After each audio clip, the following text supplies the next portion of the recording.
ప్రియ సోదరి సోదరులారా, ప్రియ స్నేహితులారా, మనము క్రిస్మస్ సందేశాలను మనము వింటూ ఉన్నాం కదా. యేసుక్రీస్తు ప్రభు వారి యొక్క పుట్టుక కదా మనము మొదటి వర్తమానం, ఆయన పశువుల తొట్టిలో ఎందుకు పరుండబెట్టబడ్డాడు అనే వర్తమానం విన్నాం. రెండవది ఆయన నామం, యేసుక్రీస్తు నామము ఎంత గొప్పదో, యేసు నామం, ఆ విశిష్టమైన నామాన్ని గురించి విన్నాం.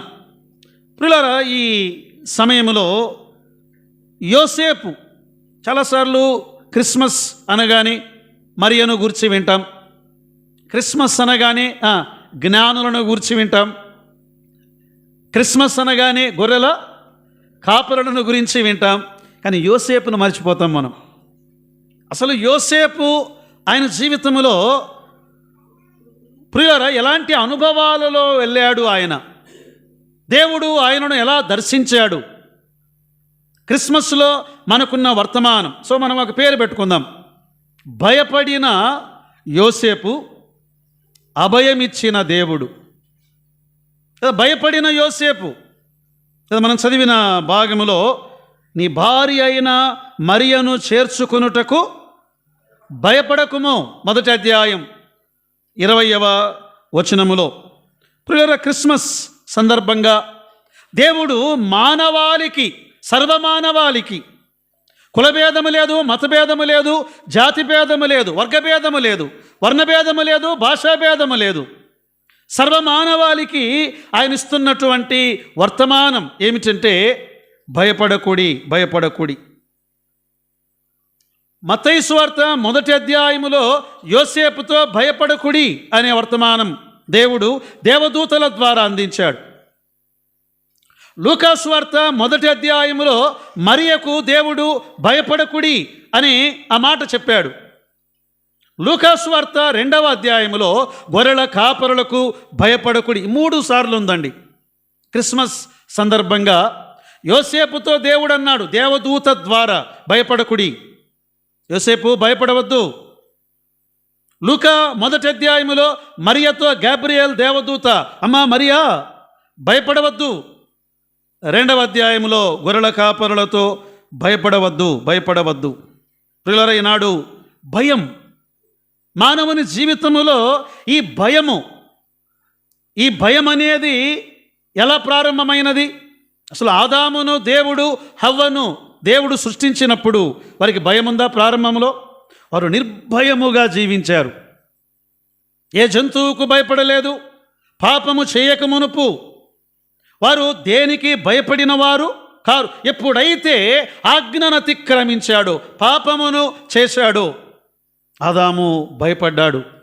ఆదికాండం 3వ అధ్యాయం 8వ వచనములో, చల్లపూట ఆదామును అతని భార్యయు తోటలో సంచరించుచున్న దేవుడైన యెహోవా స్వరమును విని, దేవుడైన యెహోవా ఎదుటికి రాకుండా దాగుకొనగా, దేవుడైన యెహోవా ఆదాము నీవెక్కడా అని పిలవగా, ఆదామేమన్నాడు?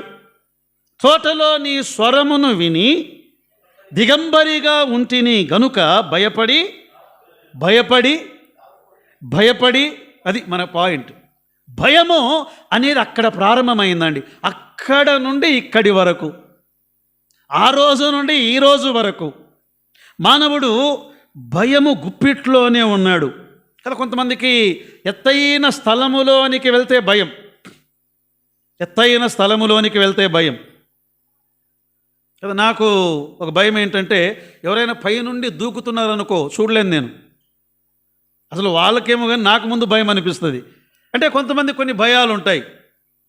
కొంతమందికి ఈత అంటే భయం, నీళ్ళంటే భయం కదా. లోకములో రకరకాల భయాలు. కొంతమందికి చిన్న పురుగులంటే భయం, కొంతమందికి సాలే పురుగు అంటే భయం, కొంతమందికి బల్లులంటే భయం. అసలు బల్లి ఉంటే ఇంట్లోకి కూడా రాని వారు ఉన్నారా?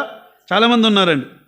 కొంతమందికి వ్యాధులంటే భయం, కొంతమందికి ఆర్థిక ఇబ్బందులు వస్తే ఎలా మేము బ్రతికేది. అసలు ఈ దినాల్లో చిన్న చిన్న పిల్లలు ఆత్మహత్యలు చేసుకుంటున్నారు. ఎక్కడ మొన్న మంచి సింగర్ అంట అమ్మాయి, పెళ్ళై నెల అయిందంట ఆత్మహత్య. ఎందుకు? ఎలా బ్రతకాలి అనే భయం అండి. అరే దేవుడు పక్షులను బ్రతికిస్తున్నాడు, ఆయన జంతువులను బ్రతికిస్తున్నాడు, ఈ లోకములో ఆయన ప్రాకే పురుగులను బ్రతికిస్తున్నాడు. మానవుడు బ్రతకలేడా? ఎలాగైనా బ్రతకగలం. కాకపోతే మనం ఏం చేస్తామంటే వీఆర్ కంపేరింగ్ టు అదర్స్. ఎప్పుడైతే వేరే వాళ్ళతో పోల్చుకుంటామో అప్పుడే బ్రతుకు భయం మనకు. ఇప్పుడు నాకు రబ్బర్ చెప్పులు ఉన్నాయి, రబ్బర్ చెప్పులు వేసుకుని ఆదంలో తిరుగుతాను. ఏమయ్యా రబ్బర్ చెప్పులు వేసుకున్న బూట్లు లేవంటే లేవు, నాకు అవే ఉన్నాయి. ఏమీ లేవా? ఏమీ లేవు. చాలాసార్లు ఎప్పుడైతే సోదరుడా సోదరు నీ జీవితంలో వేరే వాళ్ళను పోల్చుకుంటే ఈ లోకములో బ్రతకలేవు. పోల్చుకోవద్దు, ఎప్పుడు పోల్చుకోవద్దు. నీ జీవితం నీది, నీ కుటుంబం నీది, నీ ఆర్థిక పరిస్థితులు నీవి. చాలామంది కొంతమంది వృద్ధాప్యం వస్తే భయం. మా అమ్మ నేను రాత్రి ఫోన్ చేసి, ఏరా నాకేమైనా అయితే ఏమైనా డబ్బులు నాకు పెట్టినారా, అంతా మీరే వాడుకుంటున్నారు అంది కదా. వృద్ధాప్యం వస్తే అసలు పెన్షన్ వచ్చే మా అమ్మే అట్లంటే ఏమి రాని సేవకులమైన మేమేం భయపడాలి చెప్పండి. నెల ఆదాయం ఉండదు, నికర ఆదాయం అసలు ఉండదు. ఎప్పుడు 20 ఎప్పుడు 15 తెలియదు. నెలలో 20,000 15,000. మరి ఏమైనా వస్తే జీవితంలో భయపడకూడదు. అప్పటికేమో దేవుడు చూసుకుంటాడు అంతే. ఆ టైంలో ఆయన ఏమిస్తాడో. ప్రియులారా, చాలామంది వృద్ధాప్యం వస్తే భయం, కొంతమందికి తెల్లంట్రుకలు వస్తే భయం, ఏమి ఇలా అయిపోయింది అని. కానీ కొంతమంది కుటుంబాల్లో మమ్మల్ని ఎవరు పట్టించుకోరన్నా. ఎవరు పట్టించుకోకపోతే ఏమి, దేవుడు పట్టించుకోవడం. నిన్ను ఈ లోకానికి పంపినవాడు దేవుడు, తల్లి గర్భములో నిన్ను నిర్మించినవాడు దేవుడు, నిన్ను ఈ లోకములో ఆయన ఊపిరిచ్చినవాడు దేవుడు. మీ అమ్మ నాన్న పట్టించుకుంటే ఏమి, పట్టించుకోకపోతే ఏమి, నీ బంధువులు పట్టించుకుంటే ఎంత, పట్టించుకోకపోతే ఎంత. నీ దేవుడు నిన్ను గూర్చి ఆలోచించేవాడు కదా. ప్రతి దానికి నన్ను మర్చిపోయారన్న అందరూ, అరే పోతే పోయారు, నిన్ను మర్చిపోతే ప్రపంచం తలికిందులైందా? చాలామంది ఈ భయము. అందుకే దేవుడు భయపడకుడి. రాబర్ట్ యంగ్స్ అని ఒక భక్తుడు, దాదాపు ఇంతలా పుస్తకం, అది పైన లైబ్రరీలో ఉంది. బైబిల్ గ్రంథంలో ఫియర్ నాట్ అంటే భయపడకుడి అనే పదం ఎన్నిసార్లు ఉందో లెక్కించి రాశాడు ఆయన. 366 సార్లు ఉంది అని ఆయన ఎవరో రాశారు అని కాదు, నేను చూసి చెప్తున్నా మీకు, ఉంది. 366 అంటే ప్రతిరోజు దేవుడు భయపడవద్దు. భక్తులు కూడా చాలామంది భయపడ్డారండి, మన వంటి వారే. అబ్రహాము మన వంటి స్వభావము గల మనుష్యుడే, ఏలియా మన వంటి స్వభావము గల మనుష్యుడే, యాకోబు మన వంటి స్వభావము గల మనుష్యుడే, మోషే మన వంటి స్వభావము గల మనుష్యుడే. వారు కూడా భయపడ్డారు. అబ్రహాము ఐగుప్తు దేశానికి వెళ్ళగా ఫరో రాజుకు భయపడ్డాడు, భార్యను ఏమన్నాడు, చెల్లెలు అన్నాడు. యాకోబు ఏశావుకు భయపడి పారిపోయాడు, భయం. మోషే ఒక వ్యక్తిని చంపి ఇసుకలో పాతి పెట్టి ఫరోకు భయపడి పారిపోయాడు. యేసుప్రభు శిష్యులు వారు ఆ సముద్రములో, గలిలయ సముద్రములో ప్రయాణము చేస్తుండగా ఆ తుఫానుకు వారు భయపడ్డారు. పిల్లరా, ఏమీ మారలేదు అంటే అర్థమేమి? అప్పటి ప్రజలు ఇప్పటి ప్రజలమైన మనము మాటికి భయపడుతూనే ఉన్నాము. అందుకే ఈ క్రిస్మస్ ఇది అభయ క్రిస్మస్. దేవుడు సర్వమానవాళితో అంటున్నాడు, మీరు భయపడవద్దు. ప్రియుల, యోసేపు జీవితం, యోసేపు అనగా మరియా భర్త అయిన యోసేపు, క్రొత్త నిబంధనలో ఉన్న యోసేపు, యేసుక్రీస్తు తండ్రిగా పిలువబడిన యోసేపును గురించి 3 సంగతులు మనం ఆలోచన చేసి ముగిద్దాం. 3 విషయాలు. నెంబర్ 1, మొదటిది మత్తయి సువార్త 1వ అధ్యాయం 18, 19 వచనాలు. యేసుక్రీస్తు జనన విధమెట్లనగా, ఆయన తల్లి అయిన మరియా యోసేపునకు ప్రదానము చేయబడిన తరువాత వారు ఏకము కాకమునుపు ఆమె పరిశుద్ధాత్మ వలన గర్భవతిగా ఉండెను. ఆమె భర్త అయిన యోసేపు నీతిమంతుడై ఉండి ఆమెను అవమానపరచునొల్లక రహస్యముగా ఆమెను విడనాడ ఉద్దేశించెను. ప్రియులారా, యోసేపును గురించి ఇలా చెప్పుకుందాం. యోసేపు జీవితములో బాధ, అసలు ఇది ఎలాంటి బాధ అన్నామంతే కదా. ఇక్కడ యోసేపునకు మరియా ప్రధానము చేయబడింది. వీళ్ళంతా ఎవరంటే ఈ యోసేపు మరియా వీళ్ళందరూ అక్కడ నజరేతులో ఉన్నవారు. నజరేతు కానీ వాళ్ళ సొంతూరు, యోసేపు సొంతూరు, మరియా సొంతూరు బెత్లెహేం. కానీ అక్కడ సెటిల్ అయిపోయారు. నజరేతులో వారు స్థిర నివాసం ఏర్పరచుకున్నారు. నజరేతులో వీరిని ఏమన్నారంటే నాజీరులుగా పిలువబడిన వారు. ఒక భక్తుడు ఇలా రాశాడు, అసలు నజరేతులోనంట అక్కడ చాలామంది యూదా గోత్రమునకు చెందిన ఫ్యామిలీస్ ఉన్నాయట. ఆ యూదా గోత్రములో వారందరూ దేని కొరకు ఎదురు చూసేవారని చాలామంది కన్యకలు మెస్సియా అంటే క్రీస్తు మా గర్భములో నుండి పుట్టాలి, మా గర్భములో నుండి పుట్టాలి అని వారందరూ తమ్మును తాము పరిశుద్ధముగా కాపాడుకున్నవారట. అందుకే వీరిని చిగురు అనే వంశములో ఉన్నవారు అన్నారు. చిగురు అనే మాటకు నటెర్ అనే పదం అంటే నజర్ నాజీరు వ్రతము పూనిన వారు నజరేతులో ఉన్నవారు. ఒక చిన్న గ్రామం ప్రియులారా ప్రదానము చేశారు. నేను ఇంతకుముందు చెప్పాను కదా, యూదులు వారి ఎంగేజ్మెంట్, వారి మ్యారేజ్. ఈనాడు మన ఎంగేజ్మెంట్స్, మన మ్యారేజెస్ డిఫరెంట్గా ఉన్నాయి. యూదులు వారు ప్రదానము చేయబడిన తరువాత 1 సంవత్సరము తరువాత పెళ్ళి ఉంటుంది. చాలామంది ఏ దినాల్లో ఒక ఎంగేజ్మెంట్ చేసిన తర్వాత 6 నెలలు అన్నా 6 నెలలు ఉంచకూడదన్నా, వెంటనే చేయాలంటే అని మనం అంటాం. అంటే ఇప్పుడున్న పరిస్థితులు కూడా అలా ఉన్నాయి. అసలు ఎంగేజ్మెంట్ ఏం కర్మ, పెళ్ళైన తర్వాత కూడా ఒక చిన్న విషయం వస్తే చల్ నీదే నాదే. అందుకే యోసేపును గూర్చి ఆయన నీతిమంతుడు అని వ్రాయబడి ఉంది. యోసేపును గూర్చి ఆమెను అవమానపరచ నొల్లక. చాలామంది ప్రాబ్లమ్స్ వచ్చాయనుకోండి, భార్య మీద ఎన్ని మాటలు చెప్పే భర్తలు ఉన్నారా? అలాగే ఏదైనా ప్రాబ్లం వచ్చిందనుకోండి, భర్త మీద తల్లిదండ్రులకో ఎవరికో నా భర్త ఇట్లా అంటోడు అట్లా అంటోడు అని చెప్పే భార్యలు ఉన్నారా? బైబిల్ చెబుతుంది ఒకరిని ఒకరు అవమానపరుచుకోవద్దు. బలహీనతలు ఉన్నాయా? ఉంటాయి. ఎవరు పరిపూర్ణులు కాదు. భార్యలో బలహీనతలు ఉన్నాయా? భర్తలో బలహీనతలు ఉన్నాయా? ఒకరినొకరు నిందించుకోవద్దు, అవమానపరుచుకోవద్దు. సరే, ఇక్కడికి వీరికి ఎంగేజ్మెంట్ అయింది, ప్రధానమైంది. గ్యాప్ వచ్చిందండి, అంటే దాదాపుగా 1 ఇయర్ గ్యాప్. ఈ 1 ఇయర్లో పెళ్లి కొడుకు ఇల్లు కట్టుకోవాలంట, పెళ్లి కూతురు వస్త్రాలను సిద్ధపరచుకోవాలి. యూదుల ఆ దినాల్లో ఆచారం. సరే, ఒక వార్త వినబడింది. ఈ వనిత మరియ, ఆమె కన్యకగా తన్ను తాను కాపాడుకుంటూ వచ్చింది. యోసేపు ఒక వరుడుగా, నీతిమంతుడుగా తన్ను తాను కాపాడుకుంటూ వచ్చాడు. కానీ యోసేపుకు ఒక వార్త వినబడింది, పిడుగు లాంటి వార్త. ఏమిటా పిడుగు లాంటి వార్త? యోసేపు నీకు మరియను ప్రదానం చేశారు కదా, ఆమె గర్భవతి కదా. మనం టైటిల్ ఏం పెట్టుకున్నాం? యోసేపు జీవితములో బాధ సరిపోతుందా?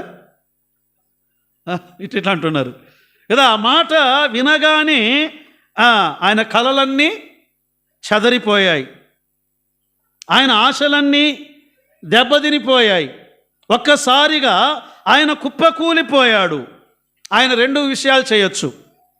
ఒకటి, ఆమెను ఎవరికి తెలియకుండా విడిచిపెట్టవచ్చు, ద్వితీయోపదేశకాండం 24వ అధ్యాయం ప్రకారం.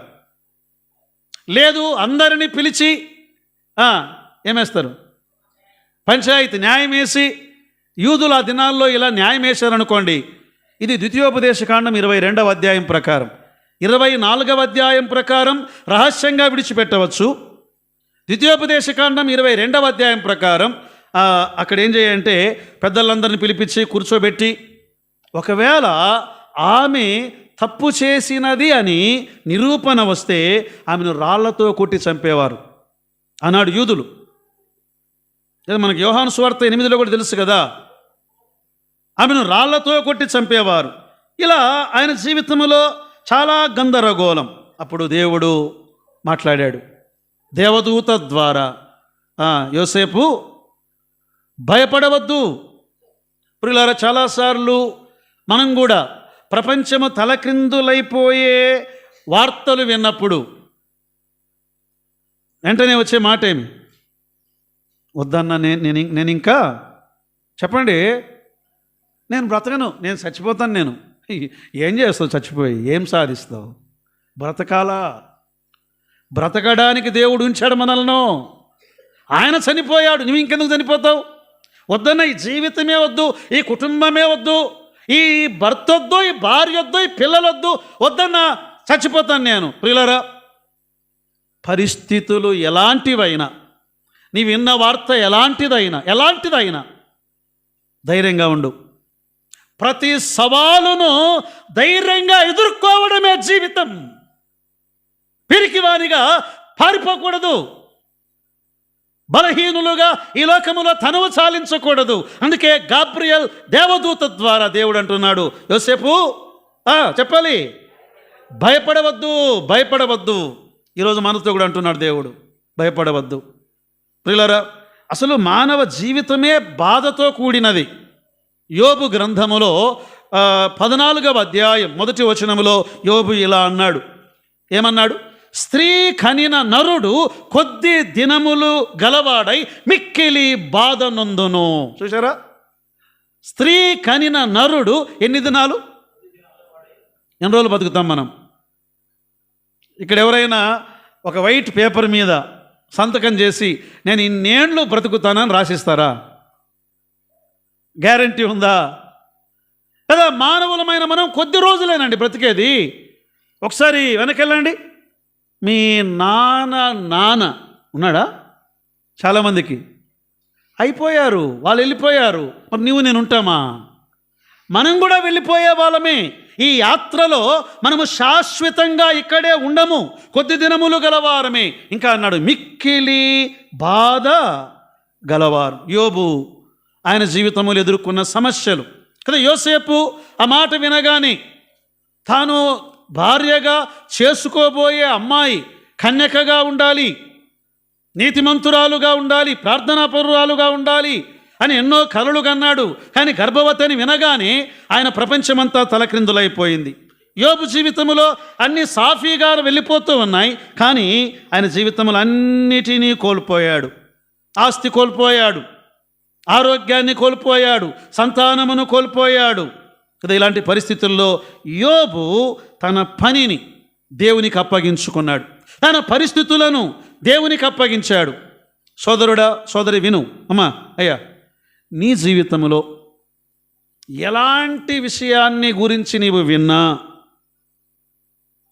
ఒక రాక్, సాలిడ్ రాక్ వలె ఉండాలి. అంటే కదిలిపోకూడదు. కారణం ఏంటంటే నీ పరిస్థితిని దేవునికి అప్పగించు, నీవు పరిష్కరించుకోలేవు. అందుకే యోబు 1వ అధ్యాయం 21, 22 వచనాల్లో యోబు ఏమన్నాడు? నేను నా తల్లి గర్భములో నుండి దిగంబరినై వచ్చి తిని దిగంబరినై అక్కడికి తిరిగి వెళ్ళుదును.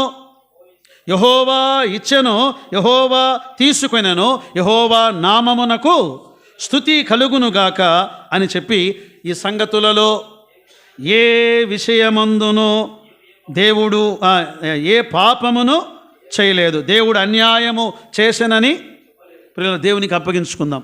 పరిస్థితులు దేవునికి అప్పగించుకుందాం. ఆయన మార్చగలవాడు. యోసేపు దేవునికి అప్పగించుకున్నాడు. ప్రియులారా, మరియా దేవునికి అప్పగించుకుంది, యోబు దేవునికి అప్పగించుకున్నాడు. సరే, రెండవ విషయానికి వద్దాం. రెండవది మత్తయి సువార్త 1వ అధ్యాయం 20వ వచనం నుండి చదవండి. అతడు ఈ సంగతులను గూర్చి ఆలోచించుకొనుచుండగా ఇదిగో ప్రభువు దూత స్వప్నమందు అతనికి ప్రత్యక్షమై, దావీదు కుమారుడవైన యోసేపు, భయపడకుము, ఆమె గర్భము ధరించినది పరిశుద్ధాత్మ వలన కలిగినది. ఆమె కుమారుని కనును, తన ప్రజలను వారి పాపముల నుండి ఆయనే రక్షించును గనుక యేసుని పేరు పెట్టాల్సింది నీవే యోసేపు అంటున్నాడు దేవదూత కదా. ఇక్కడ యోసేపు జీవితంలో మొదటిది బాధ అని చెప్పుకున్నాం కదా. రెండవది యోసేపు జీవితంలో భాగ్యము. ఏమిటి ఆ భాగ్యం అంటే, ఈ పుట్టబోయే శిశువు అక్రమ సంబంధము కాదు, పరిశుద్ధాత్మ వలన గర్భము ధరించినది. సరే, ఇక్కడ ఒక మాట మీకు తేల్చేస్తా నేను. యూట్యూబ్లో చాలా కొట్టుకుంటున్నారు చాలామంది. యేసు రక్తము మానవ రక్తమా? రెండవ ప్రశ్న వినలేదు ఎప్పుడు? దేవుని రక్తమా? కాదు, మానవుని రక్తమే అంటున్నారు. కాదు ప్రియులారా, ఆయనలో ఉన్నది దైవ రక్తము. దేవుడు ఆయన. మన వంటి రక్తము గలవాడైతే ఆయన బలి సరిపోదు.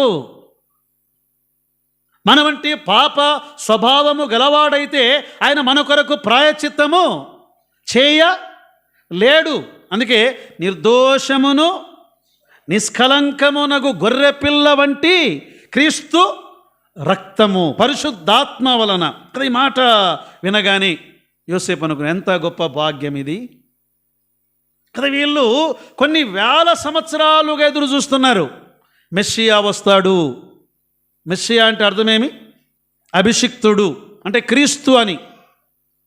క్రీస్తు ఆయన యూదా వంశములో ఆయన పుడతాడు, దావీదు వంశములో ఆయన పుడతాడు, దావీదు గోత్రములో ఆయన పుడతాడు అని యూదా వంశము వారందరూ ఎదురు చూస్తూ ఉండగా యోసేపు జీవితంలో అప్పుడు ఆనందించాడండి.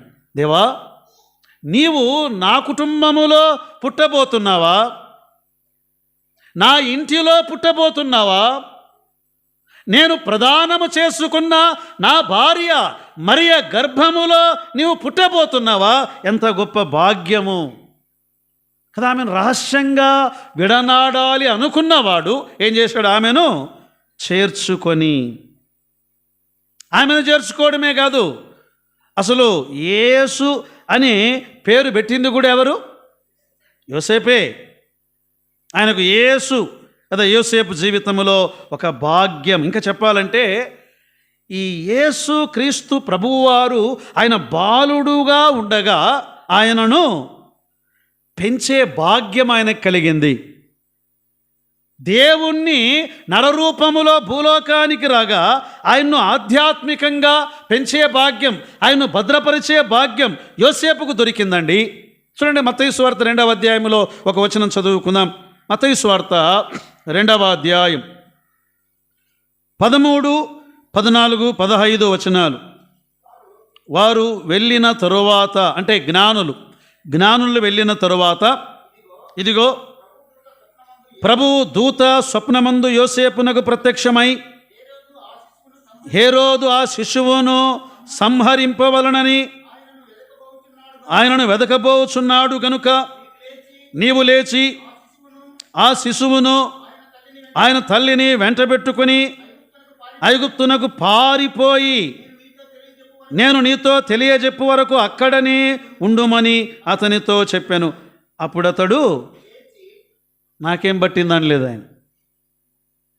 అసలు ఈ శిశువు నాకేమైనా చెప్పండి, మనకు తెలిసిన భాషలో నాకేమైనా పుట్టాడా?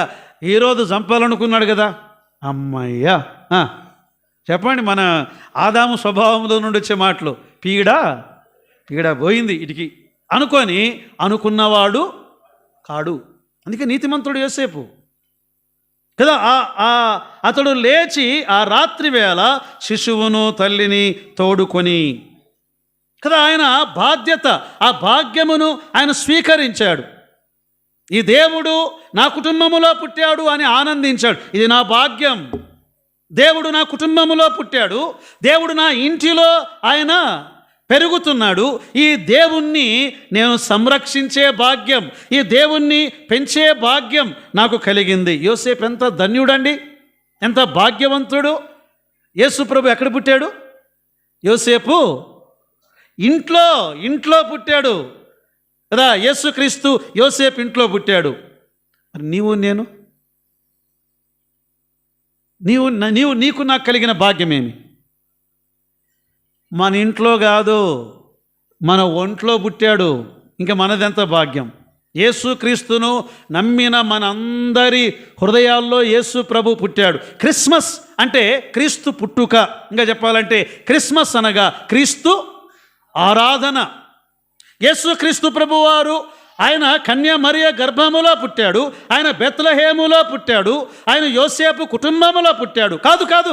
కాదు అమ్మా, కాదు అయ్యా, కాదు, నీ హృదయములో పుట్టాడు, నా హృదయములో పుట్టాడు. ఉన్నాడా ప్రభు? కదా, మన హృదయములో ఉన్న ఈ ప్రభువును మనం ఏం చేయాలి అంటే ఆయనకు అప్పగించుకోవాలి.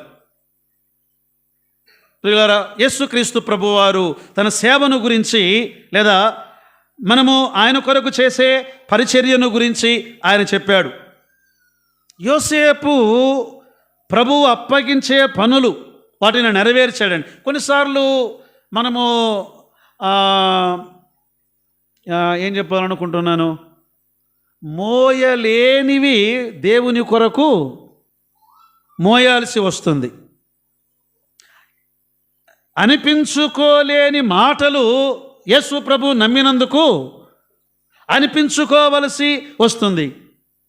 కొన్నిసార్లు కఠినమైన శిక్షను అనుభవించవలసి వస్తుంది. యేసు ప్రభువును నమ్మినందుకు కొన్ని స్థలాలలో కొంతమంది తమ ప్రాణాలని ఇవ్వవలసి వస్తుంది. మరి దేవుడు దానికి బహుమానం ఇవ్వడా? యోసేపు అంటే మనం ఇలా అనుకుందాం, ఏనా మన యోసేపు ఉన్నాడే, నజరేతు యోసేపు భార్య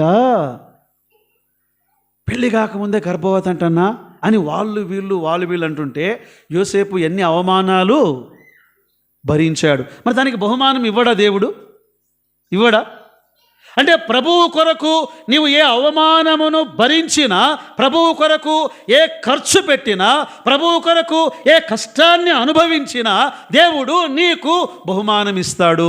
ఆయన అన్యాయస్తుడు కాడు.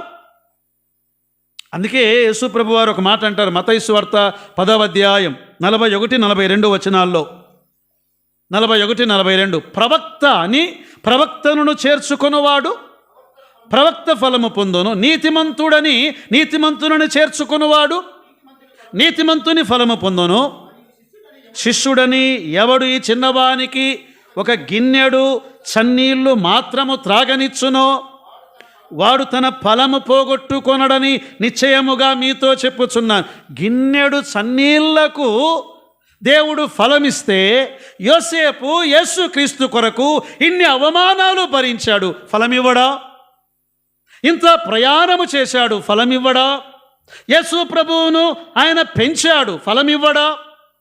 సోదరి సోదరుడా, ఒకవేళ యేసు ప్రభువు నమ్మినందుకు, కొన్నిసార్లు అంటే కొంతమంది ఉద్యోగస్తుల గురించి ఇలా చెప్దామనుకుంటున్నాను నేను. కొంతమంది ఉద్యోగస్తులు ప్రభువును నమ్ముకున్నారు, ప్రభువును నమ్ముకుని నీతిగా ఉంటారు. కొంతమంది టేబుల్ కింద చెయ్యే, టేబుల్ పైన చెయ్యే, టేబుల్ పక్కలోనే చెయ్యే, ఆడ పొలం కొన్నాడన్నా, ఈడ పొలం కొన్నాడన్నా, ఆడిల్లు కట్టాడన్నా, అన్నా ఆయన భార్య 10 తులాలు వేసుకొని వచ్చిందన్న పెళ్ళికి. అప్పుడు అదే ఆఫీసులో అదే స్థలములో నీతిగా ఉద్యోగం చేసే వ్యక్తి కొంచెం బాధ కలుగుతుంది కదా. బాధపడొద్దండి. దేవుని కొరకు నష్టపోతున్నావు, కష్టపడుతున్నావు, అవమానం పాలవుతున్నావు, ఆయన ప్రతిఫలము ఇస్తాడు. గిన్నెడు చన్నీళ్లకు ప్రతిఫలం ఇచ్చే దేవుడు. దేవుని కొరకు నీతిగా, భక్తిగా, న్యాయంగా నీవు నిలబడినప్పుడు ఆయన అన్యాయం చేసేవాడు కాడు నీకు. కొన్నిసార్లు మనకు అది నష్టం అన్నట్లుగా అనిపిస్తుంటుంది, కానీ ఆయన నష్టం చేసేవాడు కాడు. అందుకే ఆయన వస్తానన్నవాడు రాకమానున, తెస్తానన్న బహుమానము తేకమానున కదా. ప్రకటన గ్రంథం 22వ అధ్యాయం 12వ వచనములో ఏమనుంది తెలుసా? 22వ అధ్యాయం 12వ వచనం, ఇదిగో త్వరగా వచ్చుచున్నాను, వాని క్రియ చొప్పున ప్రతి వానికిచ్చుటకు నేను సిద్ధపరిచిన జీతము నా యొద్ద ఉన్నది. జీతం తెస్తాడు ఆయన. నమ్మకంగా ఉందాం ప్రియులారా. ప్రభువు కొరకు మన భాగ్యం. ప్రభువు యోసేపు ఇంట్లో పుట్టాడు అంటే ఇంత భాగ్యం అయితే, ప్రభువు చెప్పండి, మన ఒంట్లో పుట్టాడు. ఆయన ఇంట్లో కాదు, మన ఒంట్లో పుట్టాడు. మనదెంత భాగ్యం. విశ్వాసి, నీ భాగ్యం ఎంత గొప్పదో నీవు ఎరిగితివా? మన భాగ్యం మనం ఎరగాలి. నేను ఇంత గొప్పవాణ్ణి. ఏంటి నీ గొప్పతనం అంటే, యేసు ప్రభు నా ఇంట్లో కాదు, నా ఒంట్లో పుట్టాడు. ఇది నా భాగ్యం అని మనం చెప్పగలగాలి. మూడవ మాట చెప్పుకొని ముగిద్దాం. మూడవ మాట మత్తయి సువార్త 1వ అధ్యాయం 24, 25 వచనాలు. యోసేపు నిద్ర మేల్కొని ప్రభు దూత తనకాజ్ఞాపించిన ప్రకారము చేసి తన భార్యను చేర్చుకొని ఆమె కుమారుని కను వరకు ఆమెను ఎరుగకుండెను. అతడు ఆ కుమారునికి యేసు అని పేరు పెట్టాను. చూశారండి, అసలు ఇక్కడ చెప్పాలంటే ఆజ్ఞాపించిన ప్రకారము చేసి, దానికి ఒక పేరు పెట్టండి. ఆజ్ఞాపించిన ప్రకారము చేసి, ముందు హెడ్డింగ్ పెడదాంలేండి. యోసేపు జీవితములో బాధ, రెండవది యోసేపు జీవితములో భాగ్యము, యోసేపు జీవితములో బాధ్యత. అతడు ఏం చేశాడు? తనకు ఆజ్ఞాపించిన ప్రకారము చేసి, అబ్రహాముకు దేవుడు ఆజ్ఞాపించిన ప్రకారము, చెప్పండి, అదొక మాట చెప్పండి, చేసి, నోవహుకు దేవుడు ఆజ్ఞాపించిన ప్రకారము చేసి, మోషేకు దేవుడు ఆజ్ఞాపించిన ప్రకారము చేసి, కానా విందులో మరియ తల్లి శిష్యులతో ఏమంటుంది? ఆయన మీతో చెప్పునది చేయండి. విధేయత. ఆమెను చేర్చుకొని, దానికి ఒక పేరు చెప్పండి. భార్యను చేర్చుకొనుట. ఏ భార్యను? మరి అంటే ఏం బాగుంటుందమ్మా? యేసు తల్లి. అది కూడా కాదు, మన పాయింట్కి రండి. అది పెళ్ళి కాకముందే గర్భవతి అయిన మరియను చేర్చుకొని. యోసేపు ఎలాంటి వాడు? క్షమాపణ గలవాడు, ప్రేమ గలవాడు, ఆయన విధేయుడు, ఆయన ప్రేమించేవాడు. ప్రేమ దోషములన్నిటినీ అసలు ఇట్లాంటి వాడు అనుకోలేదు నేను విన్ని. వద, అసలు ఇట్లాంటిది అనుకోలేదు నేను. వదదు. ఏంది ఇది? ఏం పిల్లలు ఎవ్వరమా? పప్పు పువ్వు ఆట కాదు పెళ్ళంటే.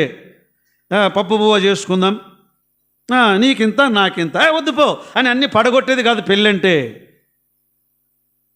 ఎందుకైనా చేసుకుంటే వీణ్ణి అని కొంతమంది అనుకుంటారు. ఎందుకైనా చేసుకుంటే ఈ పిల్లని మాకు పనికే రాదని కొంతమంది అంటారు. No, once married forever married. That's all. What may come, what may go. ఏదైనా రాని, ఆమె నీ భార్య, అతడు నీ భర్త. That's all. లోపమున్నదా? అయినా నీ భార్య. లోపమున్నదా? అయినా నీ భర్త. విడాకులను బైబులు అంగీకరించదు. విడాకులను బైబుల్ ఇంకా ఓపెన్గా చెప్తానండి మీకు. మీరు ఏమైనా అనుకోండి, ఒకవేళ తప్పు చేసిన వ్యభిచారం, ఇంకా మేము ఓపెన్గా చెప్పుకుందాం. దేవుడు అన్నాడు చేర్చుకో. ఏం ప్రభువా ఇంత అన్యాయమా? లేదు లేదు, ఇదిగో ఒక గ్రంథాన్ని నేను రాయించాను దైవ గ్రంథములో. ఏదా గ్రంథం? హోషేయ గ్రంథం. ఈ హోషేయ ప్రవక్త వెళ్ళి వ్యభిచారము చేయుచున్న స్త్రీని పెళ్లి చేసుకున్నాడు. ఆమె ద్వారా సంతానము కన్నాడు. మళ్ళా వెళ్ళి ఆమె, చెప్పండి, బైబిల్లో ఉన్నదే, మళ్ళా వ్యభిచారం చేస్తే దేవుడు అన్నాడు, హోషేయ మళ్ళా వెళ్ళి తెచ్చి ఇంట్లో పెట్టుకో అన్నాడు. What is this? అది యేసు ప్రభు మనలను అంతా ప్రేమించాడు ఆయన. మనము మాటికి తప్పిపోయే వాళ్ళము, మాటికి చేర్చుకున్నాడు అన్నాడు ఇశ్రాయేలు ప్రజలను. మాటి మాటికి పరిగెత్తుతారు, బయలుని ఆరాధన చేస్తారు, దేవుని విడిచిపెడతారు. అంటే దేవుడు దీన్ని ఎలా పోల్చాడంటే, దేవుడు భర్త యెహోవా ఇశ్రాయేలుకు, అప్పుడు ఇశ్రాయేలు ప్రజలు భార్య. ఈ భార్య ఏమంటుంది? నువ్వు నా భర్త కాదు, వాడు నా భర్త అని బయలును ఆరాధన చేస్తుండగా, అస్తోరోతును ఆరాధన చేస్తుండగా, మెలకు అనే దానిని ఆరాధన చేస్తుండగా, దేవుడు మరలా వెళ్ళి వారి వెంటబడి వారిని ప్రేమించి చేర్చుకున్న ప్రేమ దేవుని ప్రేమ. ఇప్పుడు చెప్పండి, చిన్న చిన్న వాటికి భార్య వద్దు, భర్త వద్దు, తల్లిదండ్రులు వద్దు, మామ వద్దు, అల్లుడొద్దు, కోడలొద్దు, ఏమిది? పిల్లాట కాదు పెళ్ళి అంటే. దేవుడు నియమించిన ఒక నియామకం. ప్రియులారా, ఇతడు ఒక బాధ్యతను ఆమెను చేర్చుకున్నాడు. ఇంకొక మాట ఉంది, ఆమె కుమారుని కను వరకు ఆమెను ముట్టలేదు ఆయన. ఆమె ఇంద్రియ నిగ్రహము గలవాడు యోసేపు. నా భార్య గర్భములో ఎవరు ఎదుగుతున్నారు? దేవుడు. నా భార్య గర్భములో అక్కడ పెరుగుతున్న శిశువు దేవుడు. ఎన్ని బాధ్యతలండి కదా! దేవునికి లోబడిన వాడు ఈ యోసేపు కదా. ఆయన చెప్పిన ప్రకారం, ఆయన ఏం చెప్పాడో ఆ చెప్పిన ప్రకారము దానికి ఇష్టపూర్వకముగా ఈ బాధ్యతను ఆయన బలవంతం కాదు. యోసేపు ఉండి ఇంటికి పోయి వాళ్ళ అమ్మ నాన్నతో, నాయనా దేవుడు గాబ్రియేల్ ఇటు చెప్పాడు, చేయమంటావా వద్దంటావా? అమ్మా మరి ఏం చేద్దాం, ఇడాకులు ఇవ్వమంటావా వద్దా అని వెళ్ళి వెళ్ళి వెళ్ళి వెళ్ళి వెళ్ళి వెళ్ళి అప్పును అడగడం, అమ్మను అడగడం. అడగండి, ఆయన్ని చెప్తాడు. మీ అప్ప మీ అమ్మ ఇచ్చే సలహాలు సరి అయినవి కావు. మనమంతా ఫాలెన్ నాలెడ్జ్, మనదంతా ఈ బుర్రలో చెత్త ఉండేది. నాది నీది అందరిది, నేనేం పెద్ద అతీతుణ్ణి కాదు. మనం చెప్పేవి ఏవి కూడా ప్రయోజనకరమైనవి కావు చాలాసార్లు. కొన్నిసార్లు ఉంటాయేమో కానీ. అయితే దేవుణ్ణి అడగండి. యోసేపు తల్లిని అడగలేదు, తండ్రిని అడగలేదు, బంధువులను అడగలేదు. దేవా నువ్వు చెప్పావా, నీ ఆజ్ఞ ప్రకారము నేను చేస్తాను అని ఆయన ఆజ్ఞకు శిరస తల వంచాడు. అబ్రాహాము దగ్గరకు వచ్చాడు దేవుడు. ఆదికాండం 22. అబ్రామా ఏమన్నాడు? చిత్తం ప్రభువా, నీకు ఒక్కడయున్న కుమారుణ్ణి నీవు ప్రేమించి ఇస్సాకును తీసుకొని నేను పర్వతములలో మోరియా దేశం మీద ఒక పర్వతం మీద నీ కుమారుణ్ణి దహనబలిగా ఇవ్వాలి. ఏమన్నాడు కదా? రాత్రి గుడారంలో లేపి, మా షారా దేవుడు కొడుకును బలియమంటున్నాడంటే, ఫస్ట్ బయటికి పో అనేదేమో షారా. ఫస్ట్ గుడారంలోంచి పో బయటికి. లేక పుడితే వీనిపోయి దహన బలిస్తావా? చెప్పినవాడు కాడు. వెంటనే ప్రభువుకు లోబడినవాడు, అప్పగించుకున్నవాడు. అసలు ఇక్కడ మరియను గురించి కూడా ఒక మాటని జ్ఞాపకం చేయాలనుకుంటున్నాను నేను. లూకాసు వార్త 1వ అధ్యాయం 38వ వచనములో, అందుకు మరియ 1:38, అందుకు మరియ, ఇదిగో ప్రభువు దాసురాలను, నీ మాట చొప్పున నాకు జరుగునుగాక. అసలు నీ మాట చొప్పున నాకు జరుగునంటే ఏమంది ఆమె? ఆమెన్ అంది. దేవా ఆమెన్ ఆమెన్. మనం ఆరాధనలో ఆమెన్ చెప్పము, ప్రార్థనలో ఆమెన్ చెప్పము. ఆమెన్ అంటే ఏమి? జరుగునుగాక, తదాస్తు దేవా నీ మాట చొప్పున జరుగును. ఆమె ఇష్టపూర్వకముగా స్వీకరించింది. ఇక్కడ ఒక మాట గుర్తుపెట్టుకోండి. ప్రభు నమ్మిన మన జీవితాల్లో కొన్నిసార్లు ప్రారంభములో కొన్ని కీడుగా కనబడతాయి. ఇంక అర్థమైందా? ఇది నా జీవితంలో నష్టమేమో, దీన్ని తెంచేద్దాం అని అనుకుంటాము. కానీ ప్రారంభములో అది కీడుగా కనబడిన దాని ముగింపులో దేవుడు దానిని మేలుగా చేయు దేవుడు. ఎవరిని? నీకు నాకు. ప్రభువు నమ్మాం మనం, ఆయన పిల్లలం. ఆయన కీడు చేసేవాడు కాడు, ఆయన మేలు చేసేవాడు. ఆయన నీ జీవితంలో ప్రారంభములో కీడుగా కనబడిన అది నష్టముగా కనబడిన ఆ తరువాత దానిని మేలుగా మలచే దేవుడు, మేలుగా మార్చే దేవుడు. రోమాపత్రిక 8:28 ఏమనుంది?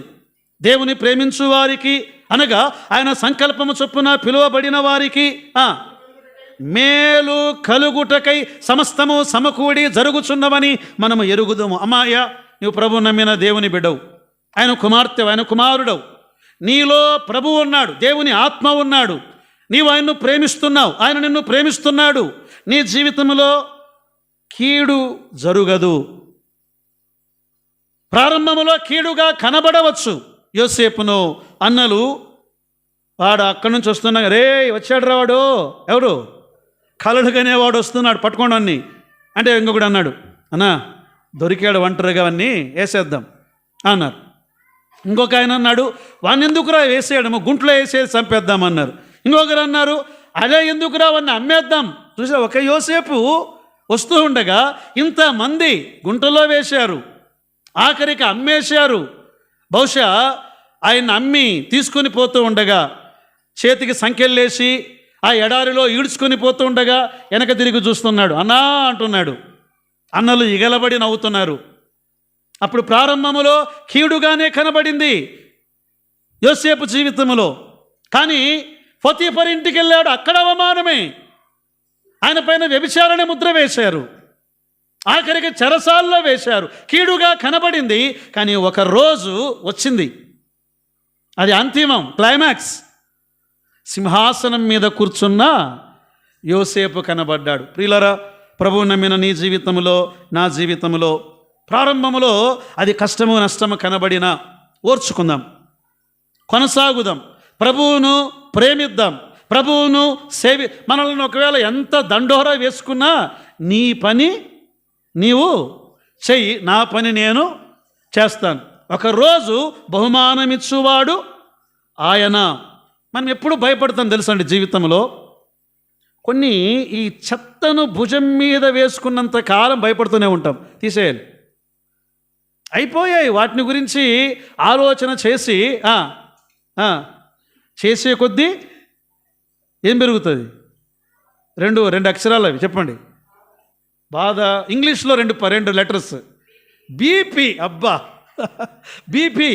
మీరు ఈ చెత్తను భుజం మీద వేసుకున్నంత కాలము ఇది పెరుగుతూనే, దాన్ని తీసేయాలి. అంత మర్చిపోతాం అంటే అదే మరి. యేసుప్రభు ఏం చేశాడంటే, సరే ఇక్కడ కూర్చున్న మనం పక్కన పెడదాం. మనలో కొంతమంది చాలా మంచోళ్ళం, మనం నాలాంటి వాళ్ళు కాదు మీరు.